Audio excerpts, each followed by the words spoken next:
एतमाद किस तरह से हुआ ये तो अब सबके सामने है, ठीक है। सिंध हाउस में क्या हुआ ये भी सबके सामने है। अवाम की मर्जी से हुकूमत बनेगी या बाहर से आई हुई एक हुकूमत यहाँ पे मुसल्लत होगी।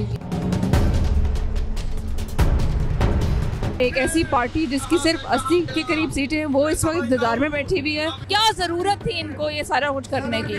That is it. आज क्या कर रहे हैं ये लोग? कहाँ है? आज आवाज नहीं उठाते। अस्सलाम वालेकुम व्यूअर, करंट एनएन के साथ मैं आपका होस्ट उमरवार। नाज़रीन, पाकिस्तान तहरीक इंसाफ जलसे जुलूस धरने जब से मरकज़ के अंदर पाकिस्तान तहरीक इंसाफ की हुकूमत ख़त्म हुई है, PDM की हुकूमत आई है, तहरीक इंसाफ सड़कों के ऊपर जलसे कभी कर रही है, कभी इस्लामाबाद की तरफ एक लॉन्ग मार्च किया गया। अब खान साहब फिर कह रहे हैं कि मैं लॉन्ग मार्च करूँगा, इस्लामाबाद के अंदर जाऊँगा, धरना भी होगा और मुल्क के इलाकों मुख्तलिफ इलाकों में जलसे भी होंगे।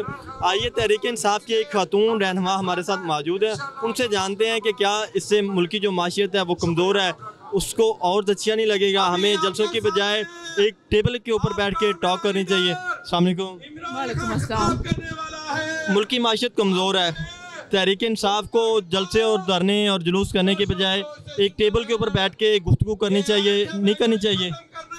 देखिए, ये टेबल पे बैठ के गुफ्तगू तो पहले जब तहरीक इंसाफ हुकूमत में थी उस वक्त उन्होंने कहा था कि आप बात करें, ठीक है। उस वक्त ये जो इम्पोर्टेड हुकूमत है ये बात करने को तैयार नहीं थी। इन्होंने गैर कानूनी तरीके से ये इक़्तिदार के अंदर आए हैं। एक ऐसी पार्टी जिसकी सिर्फ 80 के करीब सीटें हैं, वो इस वक्त इक़्तिदार में बैठी हुई है और जिसको अवाम ने मुंतखब किया था वो पार्टी अवाम से बाहर बैठी हुई है। तो इस वक्त किस किस्म की लेजिटिमेसी इनकी है कि ये तो इनके पास कोई लेजिटिमेसी है ही नहीं कि ये कोई मुश्किल फैसले कर सकें या कोई जो है वो इकॉनमी के लिए कोई बेहतर डिसीजंस ले सकें। ये कुछ भी नहीं कर सकते। इनके लिए बेहतर यही है कि ये वापस अवाम के साथ जाएं, एक लेजिटिमेट हुकूमत आएगी, वही इस मुल्क के हालात बदल सकती है। खान साहब के अपने लोगों ने खान साहब के ऊपर अदम एतमाद कर दिया। अब तो अखलाकी फ़र्ज नहीं बनता कि दूसरे को हुकूमत हैंड ओवर की जाए।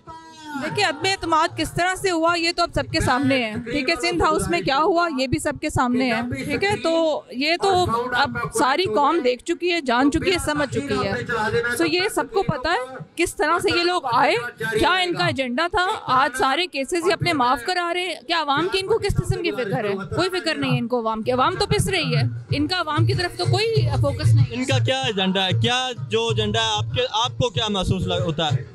ये तो अब सबको नजर आ रहा है एजेंडा क्या है इन्होंने नैब बिल में अमेंडमेंट्स की, ठीक है। इन्होंने अपने केसेस माफ़ करा रहे हैं। ये सिर्फ इसलिए आए थे। अब इसहाक डार साहब वापस आ रहे हैं, जो मुल्क को जहाँ तक उन्होंने पहुँचाया सारी तबाही करके अब वो दोबारा से वापस आ रहे हैं। ये इनका एजेंडा है खाली। खान साहब के अपने लोगों ने जब अदम एतमाद किया, PDM की जो हुकूमत थी, जो खान साहब के इत्तेहादी थे, उन्होंने खान साहब को छोड़ दिया, वो नहीं साथ चले। तो अब वही इत्तेहादी उनके साथ बैठे हुए हैं, उन्होंने हुकूमत बना ली है, उनको चलने नहीं देना चाहिए मुल्क की मफाद के लिए। भाई, ये सारी चीज़ें सबके सामने, किस तरह से इत्तेहादी राजी हुए, ठीक है, किस तरह से इसमें से लोटे छोड़ के गए और फिर उन लोटों का क्या अंजाम हुआ। आप सिर्फ ये बात बताएं कि इस मुल्क के अंदर अवाम की मर्जी से हुकूमत बनेगी या बाहर से आई हुई एक हुकूमत यहाँ पे मुसल्लत होगी। ये एक सिंपल सवाल है अवाम का, और अवाम 10 अप्रैल से लेकर आज तक सिर्फ यही सवाल कर रही है कि हमने इस मुल्क के हुक्मरान चूज करने या बाहर से चूज करने किसी ने। That is it. बाहर से कौन हुकूमत बनाता है? पाकिस्तान, हम तो आज़ाद मुल्क हैं, तो फिर बाहर से कौन हमारी हुकूमत बनाता है? ये पहले भी हुआ, इससे पहले, ठीक है। पाकिस्तान, ये दुनिया की हकीकतें हैं कि रजीम चेंज ऑपरेशंस होते हैं, ठीक है। ये पाकिस्तान में भी यही किया गया है। वरना 3.5 साल से क्या मसला था? 3.5 साल से ये बैठे हुए थे, ठीक है। उस वक्त इनको कोई मसला नहीं था। वो 1 महीने के अंदर सारा कुछ जो है वो इनको इश्यूज नजर आने लगे। आज जिन इश्यूज के लिए ये लोग खड़े हुए थे, महंगाई के लिए खड़े हुए थे, महंगाई के लिए अलग हुए थे, किधर है महंगाई आज क्या कर रहे हैं ये लोग? कहाँ है? आज आवाज नहीं उठाते। ना मीडिया आवाज उठाता है, ना ये लोग जो लोटे बने थे ये आवाज उठाते हैं। किधर है आज ये? पंजाब के अंदर, KPK के अंदर, कश्मीर के अंदर, गिलगित के अंदर पाकिस्तान तहरीक इंसाफ की हुकूमत है। तो जो महंगाई के लिए आपको आवाम को रिलीफ नहीं देना चाहिए तहरीक इंसाफ की हुकूमत को? देखिए, वो जो अपने एंड पे जो कुछ कर सकते हैं वो कर रहे हैं, ठीक है। लेकिन मेजर पॉलिसी मेकिंग तो पार्लियामेंट के अंदर से होनी है ना, पॉलिसीज वहाँ से बननी है। मिनिस्ट्री ऑफ फाइनेंस किधर है? ठीक है ना, वो उधर से कुछ करेगी तो फिर होगा ना। बिलावल भुट्टो और पाकिस्तान पीपल्स पार्टी कहती है कि 18वीं यानी तरमीम के बाद हमने सूबों को इसलिए इतना खुद मुख्तार किया था कि सूबे खुद रिलीफ दें अपनी आवाम को, उनकी ज़रूरियात के मुताबिक रिलीफ दें। तो आप 18वीं तरमीम के बाद सूबे बड़े खुद मुख्तार हैं, बहुत सारी पावर्स हैं सूबों के पास। आप बिलावल भुट्टो की बात कर रहे हैं, बिलावल भुट्टो की एग्जांपल आप ना दें। आज सिंध का क्या हाल है? सिंध सबसे ज़्यादा तबाही का शिकार है। वहाँ के लोग शोर मचा रहे हैं, कोई मतलब कुछ नहीं उनको मिलता, कोई किसी किस्म की एक चीज़ की फैसिलिटी नहीं है उनके पास, उनका तो कोई कंपैरिजन ही नहीं है। देखिए केपी में पीटीआई की हुकूमत थी, नेक्स्ट टर्म के लिए भी उन्होंने पीटीआई को सिलेक्ट किया, ठीक है, अब वो कर रहे हैं ना वहाँ पे डिलीवर। इसी तरह आप फेडरल में ये कर रहे थे, सारी चीज़ें सही डायरेक्शन में जा रही थी, क्या ज़रूरत थी इनको ये सारा कुछ करने की? That is it. People's party कहती है कि हमने अपने सूबे के अंदर मेरिट पे जो वज़ीर आला है वो लगाते हैं, पॉलिटिकल वर्कर को लगाते हैं। खान साहब ने आके उस्मान बुज़दार को लगा दिया जो मेरिट के ऊपर ही नहीं पूरे उतरते थे।